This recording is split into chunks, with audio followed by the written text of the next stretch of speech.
Being frank. It wasn't easy, being frank. That's what everybody called him, when they weren't calling him a dirty old tramp, or a scrounger, or a layabout. Frank, they called him. Only the people at the hostel and at the Social Security bothered with his full name. Francis Rossetti Hislop.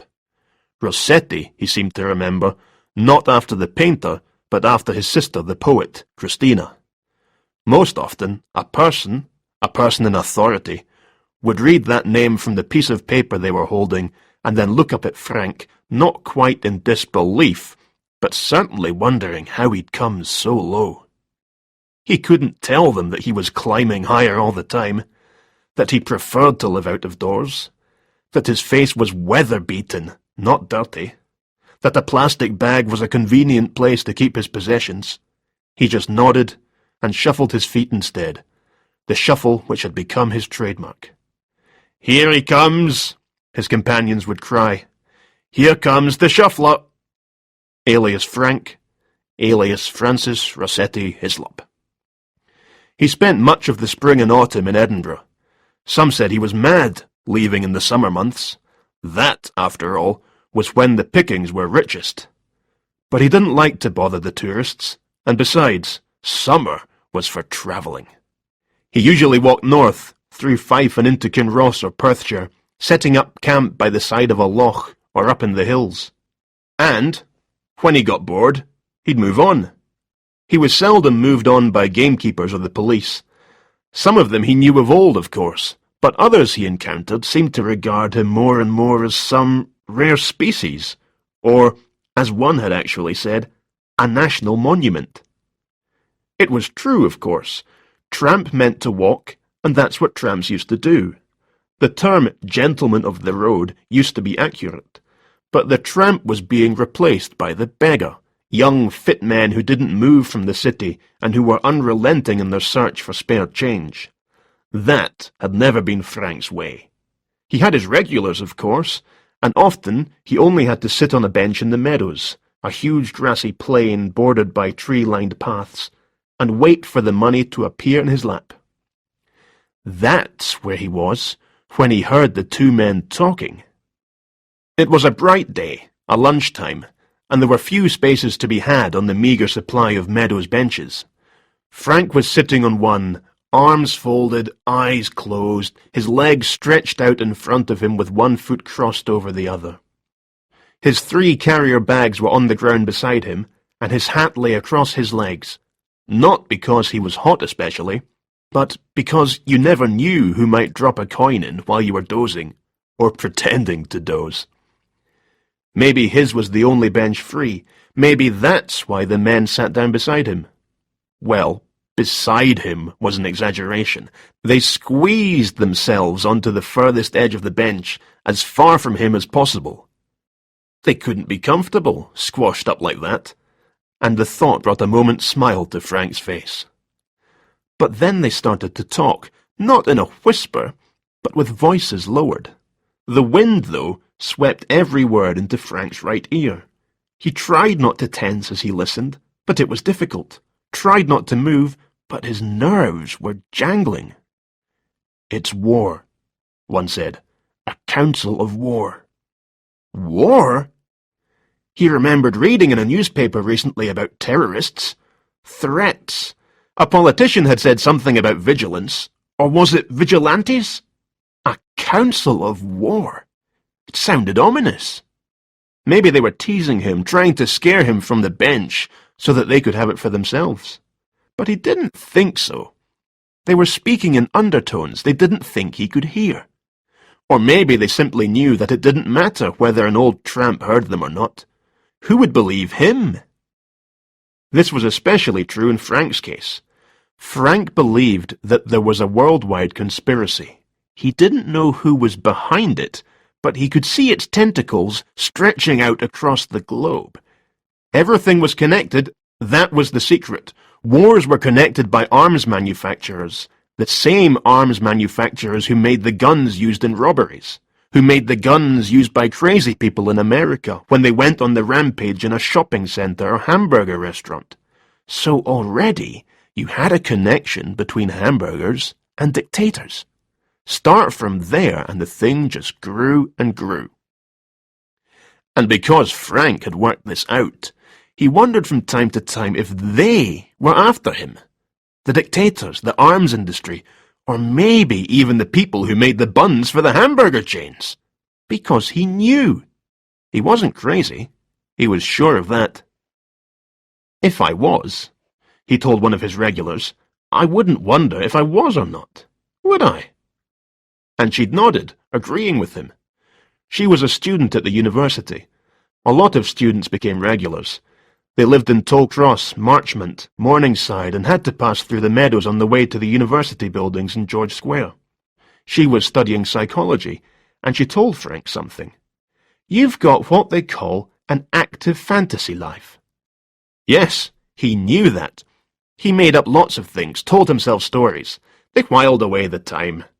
He pretended he'd been an RAF pilot, a spy, minor royalty, a slave trader in Africa, a poet in Paris.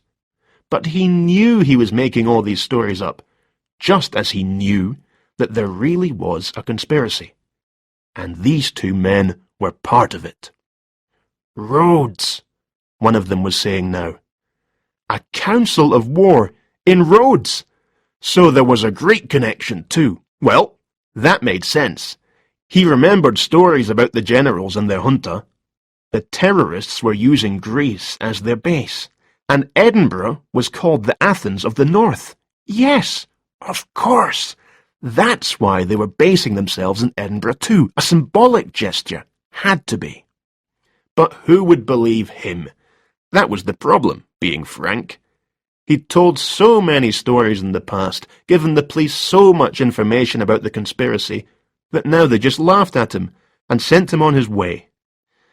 Some of them thought he was looking for a night in the cells, and once or twice they'd even obliged, despite his protests. No, he didn't want to spend another night locked up. There was only one thing for it. He'd follow the men and see what he could find. Then he'd wait until tomorrow. They were talking about tomorrow, too, as if it was the start of their campaign. Well, tomorrow was Sunday, and, with a bit of luck, if Frank hung around the Meadows, he'd bump into another of his regulars, one who might know exactly what to do. Sunday morning was damp, blustery, not the sort of day for a constitutional. This was fine by John Rebus. It meant there'd be fewer people about on Bruntsfield links, fewer men chipping golf balls toward his head with a wavering cry of "4!" Talk about crazy golf! He knew the links had been used for this purpose for years and years, but all the same, there were so many paths cutting through that it was a miracle no one had been killed. He walked one circuit of the links, then headed as usual across Melville Drive and into the Meadows. Sometimes he'd stop to watch a kickabout. Other times he kept his head down and just walked, hoping for inspiration. Sunday was too close to Monday for his liking, and Monday always meant a backlog of work. Thinking about it never did any good, of course, but he found himself thinking of little else. "Mr. Rebus!" But then, the Meadows offered other distractions too. "Mr. Rebus!" "Hello, Frank." "Sit yourself down." Rebus lowered himself onto the bench. "You look excited about something." Frank nodded briskly. Though he was seated, he shuffled his feet on the earth, making little dance movements. Then he looked around him, as though seeking interlopers. "Oh no," thought Rebus. "Here we go again." "War," Frank whispered. "I heard two men talking about it." Rebus sighed. Talking to Frank was like reading one of the Sunday rags, except sometimes the stories he told were more believable. Today didn't sound like one of those days. "Talking about war? Which war?" "Terrorism, Mr. Rebus. Has to be. They've had a council of war. At Rhodes. That's in Greece." "They were Greek, were they?" Frank wrinkled his face. "I don't think so. I can give you a description of them, though. They were both wearing suits. One was short and bald. The other one was young, taller, with black hair." "You don't often see international terrorists wearing suits these days, do you?" Rebus commented. Actually, he thought to himself, that's a lie. They're becoming more smartly dressed all the time. In any case, Frank had an answer ready. Need a disguise, though, don't they? I followed them. Did you? A kickabout was starting nearby. Rebus concentrated on the kickoff. He liked Frank, but there were times they went to a bed and breakfast near the links. Did they now? Rebus nodded slowly. And they said it was starting today. Today, Mr. Rebus. They don't hang about, do they? Anything else? Frank frowned, thinking. Something about lavatories. Or laboratories. Must have been laboratories, mustn't it? And money. They talked about that. Money they needed to set it up. That's about it. Well, thanks for letting me know, Frank. I'll keep my ears open, see if I can hear any whispers.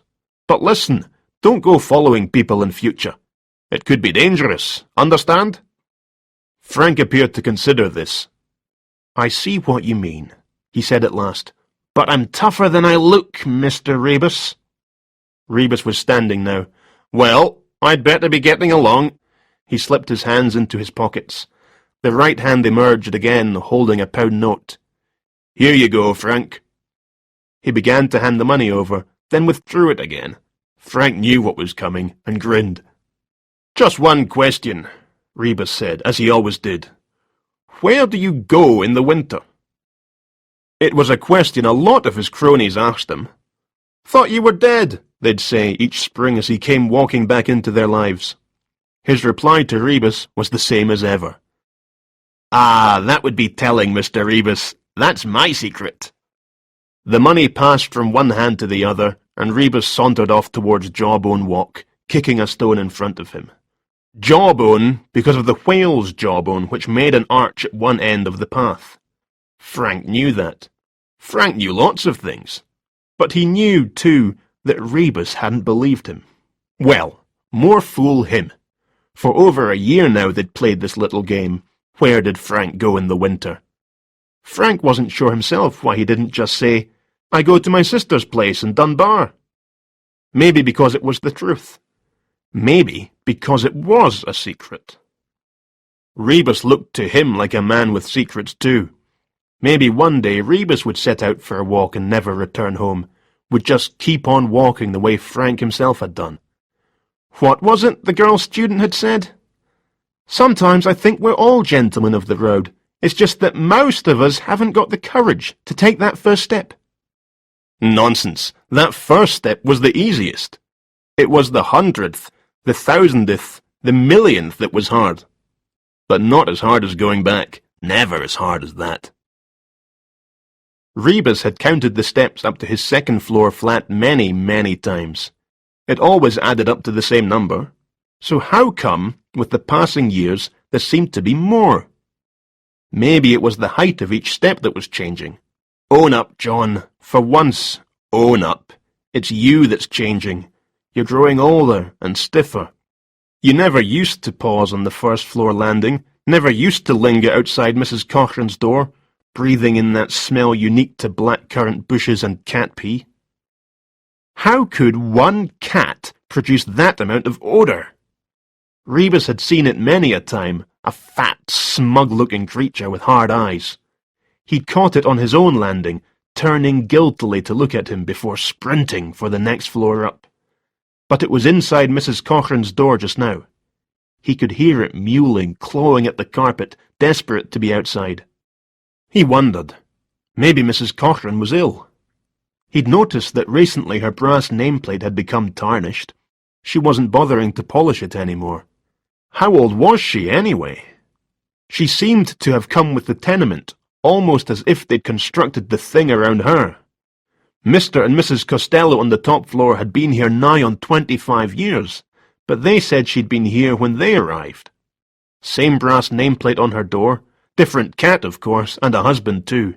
Well, he'd been dead by the time Rebus and his wife, now ex-wife, had moved here. What, was it 10 years ago now? Getting old, John. Getting old. He clamped his left hand onto the banister, and somehow managed the last flight of steps to his door. He started a crossword in one of the newspapers, put some jazz on the hi-fi, drank a pot of tea. Just another Sunday. Day of rest. But he kept catching glimpses of the week ahead. No good. He made another pot of tea, and this time added a dollop of J&B to the mixture in his mug. Better. And then, naturally, the doorbell rang. Jehovah's Witnesses. Well, Rebus had an answer ready for them. A friend in the know had said that Roman Catholics are taught how to counter the persuasive arguments of the JWs. Just tell them you're a Catholic, and they'll go away. I'm Catholic, he said. They didn't go away. There were two of them, dressed in dark suits. The younger one stood a little behind the older one. This didn't matter, since he was a good foot taller than his elder. He was holding a briefcase. The chief, however, held only a piece of paper. He was frowning, glancing towards this. He looked at Rebus, sizing him up, then back to the paper. He didn't appear to have heard what Rebus said. I'm Catholic, Rebus repeated, but hollowly. The man shook his head. Maybe they were foreign missionaries, come to convert the heathen. He consulted his scrap of paper again. I think this is the wrong address, he said. There isn't a Mr. Bakewell here. Bakewell? Rebus started to relax. A simple mistake. They weren't JWs. They weren't salesmen or cowboy builders or tinkers. Simply, they'd got the wrong flat. No, he said. No Mr. Bakewell here. And his tart's not here either. Oh, they laughed at that. Laughed louder than Rebus had expected. They were still laughing as they made their apologies and started back downstairs. Rebus watched them until they were out of sight. He'd stopped laughing almost before they'd begun. He checked that his keys were in his pocket, then slammed shut his door, but with himself still out on the landing. Their footsteps sent sibilant echoes up towards the skylight.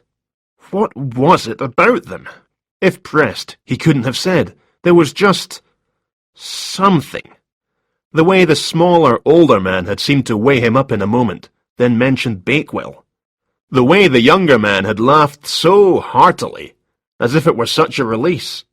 A release of what? Tension, obviously. The footsteps had stopped, outside Mrs. Cochran's door.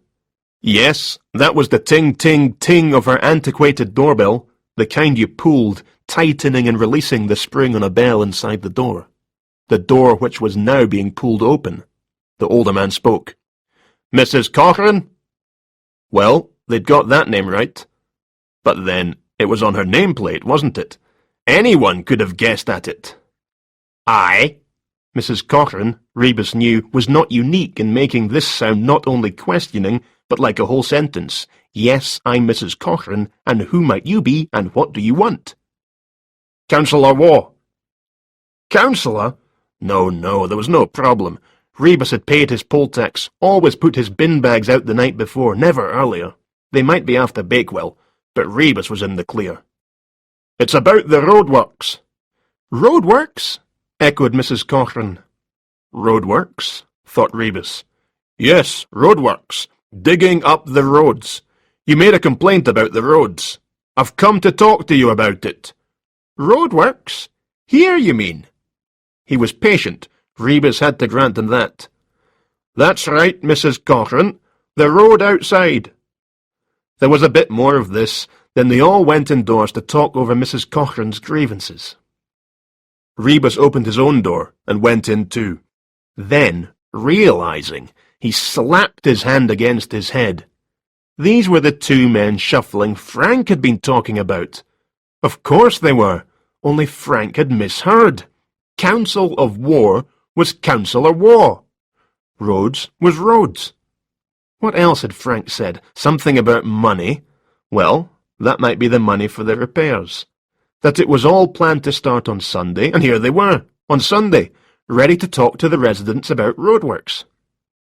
What roadworks? The road outside was clear, and Rebus hadn't heard any gossip concerning work about to start. Something else Frank had heard them say. lavatories or laboratories. Of course, his own cherished conspiracy theory had made him plump for laboratories, but what if he'd misheard again? Where did lavatories fit into the scheme?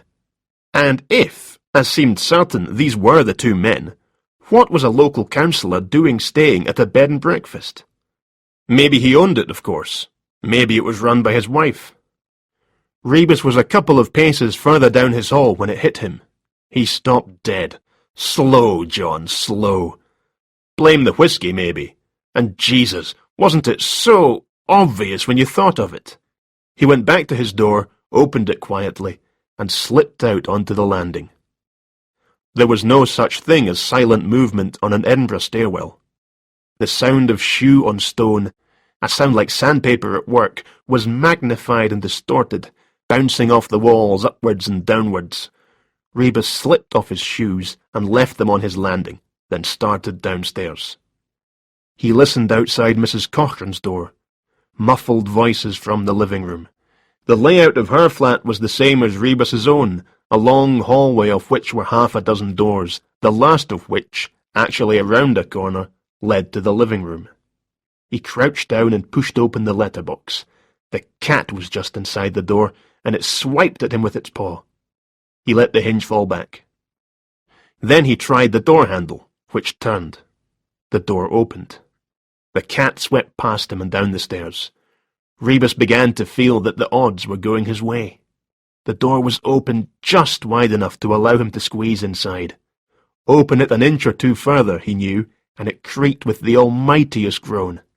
He tiptoed into the hallway. Councillor Waugh's voice boomed from the living room. "Bowel trouble! Terrible in a man so young!" Yes, he'd no doubt be explaining why his assistant was taking so long in the lavatory. That was the excuse they always made. Well, either that or a drink of water. Rebus passed the toilet. The door wasn't locked, and the tiny closet was empty. He pushed open the next door along, Mrs. Cochran's bedroom. The young man was closing the wardrobe doors. "Well," said Rebus, "I hope you didn't think that was the toilet." The man jerked around. Rebus filled the doorway. There was no way past him. The only way to get out was to go through him. And that's what the man tried, charging at the doorway, head low. Rebus stood back a little, giving himself room and time, and brought his knee up hard, aiming for the bridge of the nose, but finding mouth instead. Well, it was an imprecise science, wasn't it? The man flew backwards like a discarded rag doll and fell onto the bed, flat out, to Rebus's satisfaction. They'd heard the noise, of course, and the councillor was already on his way, but he too would need to get past Rebus to reach the front door. He stopped short. Rebus nodded slowly. "Very wise," he said. "Your colleague's going to need some new teeth when he wakes up. I'm a police officer, by the way, and you, councillor, are under arrest." "Arresting the councillor?" This from Mrs. Cochran, who had appeared in the hall. "He's no more a councillor than I am, Mrs. Cochran. He's a con man. His partner's been raking through your bedroom." "What?" She went to look. "Bakewell," Rebus said, smiling. They would try the same ruse at every door where they didn't fancy their chances. Sorry, wrong address, and on to the next potential sucker, until they found someone old enough or gullible enough. Rebus was trying to remember if Mrs. Cochran had a telephone. Yes, there was one in her living room, wasn't there? He gestured to his prisoner. "Let's go back into the living room," he said. Rebus could call the station from there. Mrs. Cochran was back beside him. "Blood and my good quilt," she muttered. Then she saw that Rebus was in his stocking soles. "You'll get chilblains, son," she said. "Mark my words, you should take better care of yourself, living on your own like that.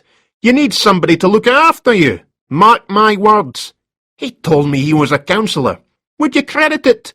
And me been wanting to talk to them for ages about the dog's mess and the links."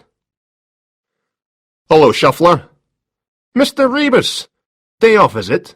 Don't usually see you around here during the week." Frank was back on his bench, a newspaper spread out on his lap. One of yesterday's papers. It contained a story about some black magic conspiracy in the United States. Wealthy people, it was reckoned, influential people, taking part in orgies and rituals. Yes, and the arms manufacturers would be there too. That's how they got to know the politicians and the bankers. It all connected. No, I'm off to work in a minute. Just thought I'd stop by. Here. He was holding out a £10 note. Frank looked at it suspiciously, moved his hand towards it, and took it. What? Didn't Rebus even want to ask him the question? You were right, Rebus was saying. What you told me about those two men, dead right. Well, nearly dead right. Keep your ears open, Frank, and in future I'll try to keep my ears open when you talk to me. And then he turned and was walking away, back across the grass towards Marchmont. Frank stared at the money. £10! Enough to finance another long walk. He needed a long walk to clear his head. Now that they'd had the Council of War at Rhodes, the laboratories would be making potions for satanic rituals. They'd put the politicians in a trance, and... No, it didn't bear thinking about. Mr. Rebus, he called. Mr. Rebus! I go to my sister's. She lives in Dunbar. That's where I go in the winter. But if the distant figure heard him, it made no sign. Just kept on walking. Frank shuffled his feet. £10 would buy a transistor radio, or a pair of shoes, a jacket, or a new hat, maybe a little camping stove. That was the problem with having money. You ended up with decisions to make. And if you bought anything, where would you put it? He'd need either to ditch something or to start on another carrier bag. That was the problem, being Frank.